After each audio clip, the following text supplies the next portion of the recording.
தாய் தமிழ் உறவுகளுக்கு சுரேஷ் பாபுவின் அன்பு வணக்கங்கள். இந்த காணொலியில் நம்ம தமிழ்நாடே இன்னைக்கு பேசு பொருளாக இருக்கக்கூடிய இந்த கல்வி கட்டணம் குறித்து தான் தனியார் பள்ளிகளுடைய அரசு நிர்ணயித்ததை விட கூடுதலாக வாங்கக்கூடிய கல்வி நிறுவனங்கள், ஒரு கல்வி நிறுவனம் இல்லை, ஒட்டுமொத்த தமிழ்நாடு முழுக்க அரசு நிர்ணயித்ததை விட கூடுதலாக வாங்கக்கூடிய கல்வி நிறுவனங்களாக தான் இருக்குது.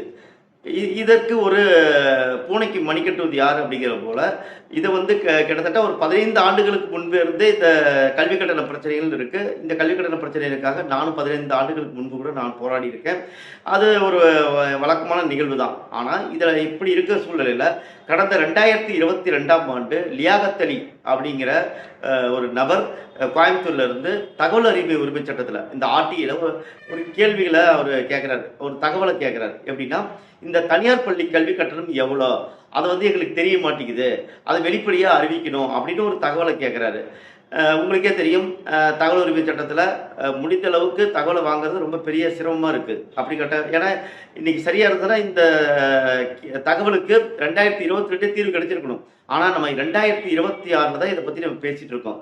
காரணம் என்னென்னா, காலம் தாழ்த்தப்பட்ட நீதி கூட மறுக்கப்பட்ட நீதினு சொல்கிறாங்க. அப்படி தான் காலம் தாழ்த்தி வந்தால் கூட இவர் லியாகத் அலி விடாமுயற்சியாக அது மேல்முறையீடுக்கு போய் அதை மாநில தகவல் ஆணையர் அதை குறித்து விசாரணை செய்து அவர் ஒரு ஆணை பிறப்பிக்கிறார். என்ன அப்படின்னா, இளம் பருதி அப்படிங்கிற ஒரு நேர்மையான ஒரு நல்ல ஒரு அதிகாரி என்ன சொல்கிறாரு அப்படின்னா, இந்த கல்வி கட்டணத்தை நீங்கள் அனைத்து தனியார் பள்ளிகளும், இந்த சிபிஎஸ்சி, கவர்மெண்ட் எய்டட் ஸ்கூலு, அரசு உதவி பெறும் பள்ளின்னு சொல்கிறோம்ல, அது மாதிரி government aided school, matriculation school, இவங்க எல்லாருமே அவங்களுடைய நோட்டீஸ் போர்டில், அறிவிப்பு பலகையில் அவங்க எந்தெந்த வகுப்புக்கு எவ்வளோ கட்டணம் அப்படிங்கிறத தெளிவாக பொதுமக்கள் பார்வையில், அதாவது பெற்றோர்களுடைய பார்வையில் வைக்கணும் அப்படிங்கிறத ஒரு ரூல் போடுறாரு. அது மட்டும் இல்லாமல் அவங்களுடைய இணையத்தில், வெப்சைட்டில் போய் அதை பதிவு பண்ணணும். இந்த கல்வி கட்டணத்தில் அவங்க இணையத்திலையும் பார்க்குற மாதிரி வசதியை உருவாக்கி கொடுக்கணும். அது இல்லாமல் மறைமுக கட்டணங்கள் இந்த மாதிரி எதுவும் வாங்கக்கூடாது அப்படின்னு சொல்லி ஒரு ஆணை பிறப்பிக்கிறாரு. இதை கல்வி அதிகாரிகள் வர 15ஆம் தேதிக்குள்ளே இதை ஒரு அறிக்கை சமர்ப்பிக்கணுங்கிற ஒரு ஆணையோட அந்த அறிக்கையை அவர் அனுப்புகிறார். இதுக்கப்புறம் தான் இந்த கல்வி கட்டணம் பிரச்சனை பெற்றோர்கள் மத்தியிலேயும் ஒரு பேசு பொருளாக மாறுது. கடந்த 10 ஆண்டுகள் இது இந்த ஆணை பிறப்பிச்சது பார்த்தீங்கன்னா, கடந்த மே மாதம் 25ஆம் தேதி ஆணை பிறப்பிச்சாங்க. இது பிறப்பிச்சதுக்கு அப்புறம் உங்களுக்கு தெரியும், இப்போ இந்த விஜயோட அரசு, தாவிகா அரசு பதவியேற்று அவங்க வேலையை பார்த்துட்டு இருக்காங்க. இந்த அரசுக்கும் இதுக்கும் இப்போ நான் பேசுகிற இன்னைக்கு தான் கல்வித்துறையே ராஜ்மோகன் அமைச்சர் இதற்கான ஒரு அறிவிப்பு கொடுக்குறார். இதுக்கு முன்னாடி வரைக்கும் இந்த தகவல் ஆணை மூலமாக பிறப்பித்த ஆணையை மட்டும்தான் வச்சு பேசுபொருளாக போயிட்டு இருக்கு. இதுக்கும் இந்த அரசுக்கு எந்த சம்பந்தமும் இல்லை. இன்னைக்கு தான் அது சீனுக்குள்ளே உள்ள வராங்க. ஆனால் நாம் தமிழர் கட்சி கடந்த ஒரு வாரமாக முகநூல் பதிவில் இந்த பொது விவாதத்திற்கு பல பேர் இதை எடுத்திருக்காங்க. அதில் நாம் தமிழர் கட்சியும் இதை முன்னெடுப்பாக எடுத்து நம்ம தொடர்ந்து இதை வலியுறுத்திக்கிட்டே வந்தோம். கடந்த 1ஆம் தேதி திருப்பூரில் மாவட்ட ஆட்சியர்களிடம் இந்த மாதிரி தனியார் கல்விகளில் அதிக கட்டணம் வசூல் பண்ணுறாங்க, இதை நீங்கள் கேட்கணும், இந்த மாதிரி இளம்பருதி அவர்கள் ஒரு ஆணை பிறப்பிச்சிருக்காரு, அதை நடைமுறைப்படுத்தணும், பள்ளிகள் அவங்க நோட்டீஸ் போர்டில் இந்த தகவலை எவ்வளோ கட்டணம் அப்படிங்கிறத அறிவிப்பாக, பொது அறிவிப்பாக அறிவிக்கணும்னு நம்ம சொல்லி ஒரு புகார் மனுவை நம்ம கொடுக்குறோம். இதுக்கப்புறமேட்டு நம்ம மாவட்ட கல்வி அதிகாரிகள்கிட்டையும் தொடர்பு பேசுகிறோம். அதுக்கப்புறம் அவங்களாம் என்ன சொல்கிறாங்க, ஜீவோ வந்துருச்சு, இதை பண்ணியாச்சு அப்படின்னு சொல்கிறாங்களே ஒழிய, ஒரு இடத்துலையும் ஒரு பள்ளியிலையும் பார்த்தீங்கன்னா தகவல் பலகையில் எந்த ஒரு அறிவிப்பும் கிடையாது. அப்போ இன்னைக்கு பள்ளி இன்னைக்கு 4ஆம் தேதி பள்ளி துவக்கப்பட்டுச்சு. உங்களுக்கே தெரியும், அரசு பள்ளினா எந்த கட்டணமும் கட்ட தேவையில்லை, நேராக அவங்க போனால் அவங்களுக்கு புக்கு எல்லாமே அங்கே ஸ்கூல்லே தருவங்க வாங்கிக்கலாம். ஆனால் இங்கே ப்ரைவேட் ஸ்கூலில் நம்ம போகணும் அப்படின்னா இந்த புக்கெல்லாம் வாங்கினா தான் நம்ம குழந்தைங்களே ஸ்கூலுக்கு போவாங்க, புக் இல்லாமல் போக மாட்டேன்னு சொல்லுவாங்க. அப்போ இந்த புக்கை வாங்கி கொடுக்கணும்னா புக்குக்கு மட்டும் காசு கட்ட தேவையில்லை, காசு கட்டினா அவங்க தரமாட்டாங்க, ஒட்டுமொத்த ஃபீஸை கட்டினா தான் தருவாங்க, இல்லை 2 டேமாக பிரிப்பாங்க. இப்போ ஒரு எக்ஸாம்பிள் வந்து பார்த்தீங்க அப்படின்னா, ஒரு 9வது எடுத்துக்கிட்டீங்க அப்படின்னா, ஒவ்வொரு பள்ளிக்கும் ஒவ்வொரு விதமான கட்டணம் இருக்கும். அவங்களுடைய இன்ஃப்ராஸ்ட்ரக்சருக்கு, அவங்க கட்டமைப்புக்கு தகுந்தாற் போல கல்வி கட்டணத்தை அரசு நிர்ணயிச்சிருக்கு. இப்போ அப்படி பார்த்தீங்கன்னா, ஒரு ஒரு ஒரு பள்ளியில வந்து பார்த்தீங்கன்னா, ஒரு ரூ. 53,000 சொல்றாங்க ஃபீஸு. இன்னொரு பள்ளியில ரூ. 60,000 70,000 இப்படின்னு ஒவ்வொரு பள்ளியிலும் ஒவ்வொரு மாரி சொல்றாங்க. இப்போ வந்து இப்போ நெனச்சு பாருங்க, ஒரு குழந்தை 2 குழந்தை இருக்கக்கூடிய ஒரு பேரண்ட்டு ரூ. 1,00,000 இல்லாம இந்த ஸ்கூல்ல சேர்த்த முடியாது. அப்போ ரூ. 1,00,000க்கு எங்க போகிறது? உடனே இருக்கிற நகையை அடமானம் வைக்கணும், இல்லைன்னா வட்டிக்கு வாங்கணும், இல்லை கந்துக்கு வாங்கணும். அது திருப்பூர் போன்ற தொழில் நகரங்கள்ல தொழிலாளர்கள் வந்து மிகுந்த வலியோட தான் இந்த பள்ளிக்கு கொண்டு போய் கட்டாயம் இருக்கு. அப்புறம் இன்னொரு கேள்வி என்னன்னா, ஒரு சில அறிவார்ந்த மக்கள் என்ன கேட்கறது அப்படின்னா, ஏன் நீங்க போய் அவங்களாலே முடியல இல்ல, எதுக்கு நீங்க தனியார் பள்ளியில போய் சேர்த்துறீங்க, நீங்க அரசு பள்ளியில சேர்த்தலாமே அப்படின்னா, அரசு பள்ளியில சேர்த்தலாம் அப்படின்னா அரசு பள்ளி தரம் குறைந்து இருக்கு.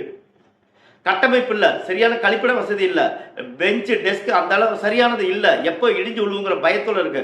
அதனாலையும் ஒரு பொது புத்தி ஒன்று இருக்கு, இங்க தனியார் பள்ளியில தான் நல்ல கல்வியை சொல்லி தருவாங்க அப்படிங்கிற ஒரு பொது புத்தி இருக்கு. அதற்காக வீட்டில் இருக்கிற பெண்கள், பொதுவாக பெண்கள் என்ன சொல்லுவாங்க அப்படின்னா, ஒரு அவமான குறைவா அரசு பள்ளியில் சேர்த்துனா அவமான குறைவா நினைக்கிறாங்க. அதனால வேற வழி இல்லாமல் இந்த தந்தைகள்லாம் என்ன பண்றாங்க, வேற வழி இல்லாமல் கடனை உடனே வாங்கி தனியார் பள்ளியில் சேர்த்த வேண்டிய சூழல் இருக்கு. இன்னைக்கு பார்த்தீங்க அப்படின்னா கிட்டத்தட்ட 80 லட்சம் குழந்தைகள், ஒரு கணக்கு நான் தோராயமாக சொல்கிறேன், ஒரு 80-85 லட்சம் குழந்தைகள் பிரைவேட் இந்த மெட்ரிகுலேஷன் சொல்கிற மெட்ரிக் பள்ளியில் படிக்கிறாங்க. கிட்டத்தட்ட 15-16 லட்சம் குழந்தைகள் வந்து சிபிஎஸ்சி ஸ்கூலில் இருக்கிறாங்க. இது எல்லாமே எய்டட் ஸ்கூலில் இருக்கிறவங்க. நீங்கள் ஒரு ஆவரேஜாக நம்ம 1 கோடி குழந்தைகள் வந்து தனியார் பள்ளியில் படிக்கிறாங்க அப்படின்னா நினச்சி பாருங்க.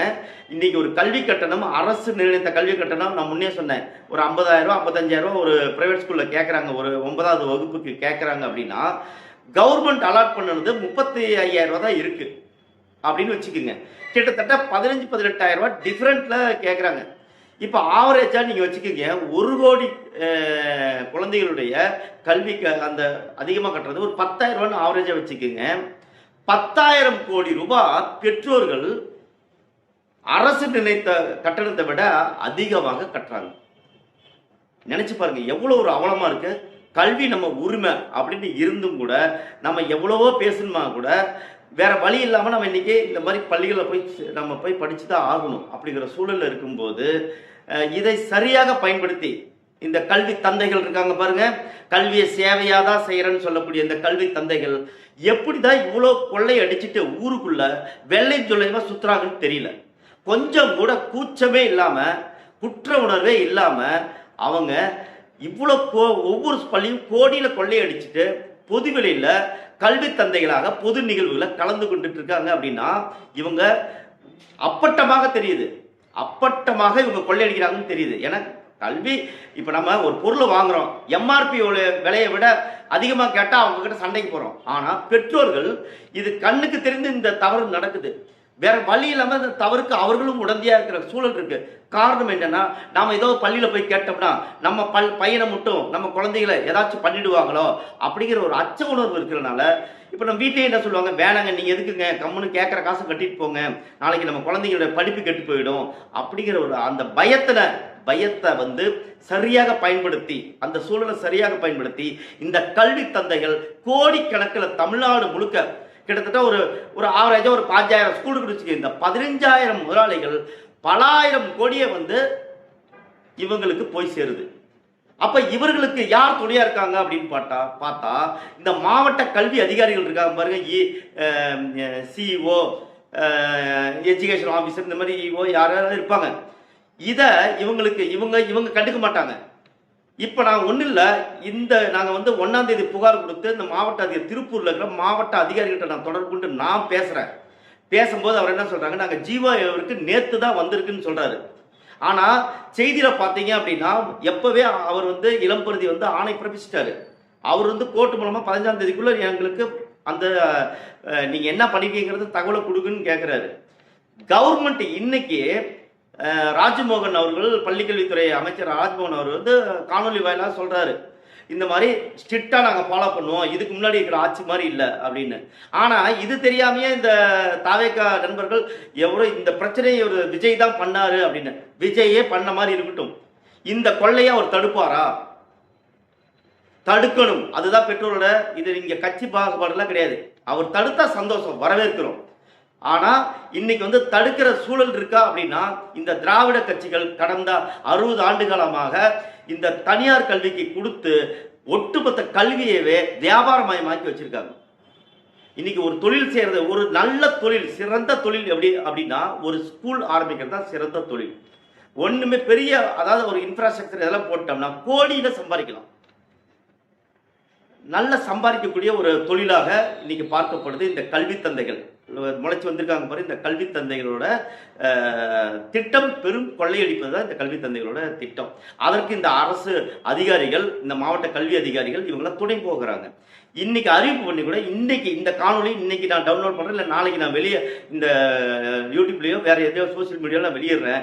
நீங்கள் போய் பாருங்க, எந்த ஸ்கூல்லையுமே அவங்களுடைய அறிவிப்பு பலகையில் இந்த கல்வி கட்டணம் இருக்காது. நாளைக்கு ஜீவோ, இன்னைக்கு வந்துருச்சு, ஜீவோ வந்துருச்சு, அது எல்லாமே இவங்க மீட்டிங் போட்டு சொல்லிட்டேங்கிறாங்க. ஆனால் எந்த ஸ்கூலும் இம்ப்ளிமெண்ட் பண்ண மாட்டாங்க, எந்த பெற்றோரும் கேட்க மாட்டாங்க. அதுதான் பெரிய ஒரு கொடுமை. என்னன்னா, எந்த பெற்றோரும் கேட்க மாட்டாங்க. கிட்டத்தட்ட 90% பெற்றோர்கள் கல்வி கட்டணத்தை கட்டிட்டாங்க. பணத்தை பெரட்டவே முடியாம, என்ன பண்றதுன்னு தெரியாம ஒரு 10% பேர் முடிச்சிட்டு இருக்காங்க. இதில் ஏதாவது தீர்வு கிடைச்சிருமா அப்படின்னு கேட்குறாங்க. அதனால இந்த தமிழக வெற்றி கழக அரசு, நீங்க மற்ற கட்சியோட மாற்றுன்னு சொல்லி வந்திருக்கீங்க. கண்டிப்பா நீங்க ஒரு நடவடிக்கை எடுத்து இந்த அரசு நிர்ணயித்த கட்டணத்தை அனைத்து பள்ளிகளும் வாங்குறாங்களா அப்படிங்கிறத கண்காணித்து அதை முறைப்படுத்துனீங்க அப்படின்னா நிச்சயம் பெற்றோர்கள் மத்தியில, அனைத்து தரப்பு மக்கள் மத்தியிலையும் ஒரு நல்ல ஒரு வரவேற்பு உங்களுக்கு கிடைக்கும். அதை நீங்க செய்வீங்கன்னு நாங்கள் எதிர்பார்க்கிறோம். அப்படி இல்லை அப்படின்னா நாம் தமிழர் கட்சி செந்தில் சீமான் அவர்களுடைய அறிவுறுத்தல் பேரில் பல கட்ட போராட்டங்களை நாங்கள் முன்னெடுப்போம். தொடர்ந்து நாங்கள் பெற்றோர்களினுடைய அவருடைய உரிமைக்காக நாங்கள் களம் காண்போம் என்று சொல்லி இந்த காணொலியை நான் நிறைவு செய்கிறேன். தொடர்ந்து இந்த நம்ம இதை பற்றி நம்ம இந்த பிரச்சனை தீர்ப்பு முறை நம்ம பேச போகிறோம். நன்றி, வணக்கம்.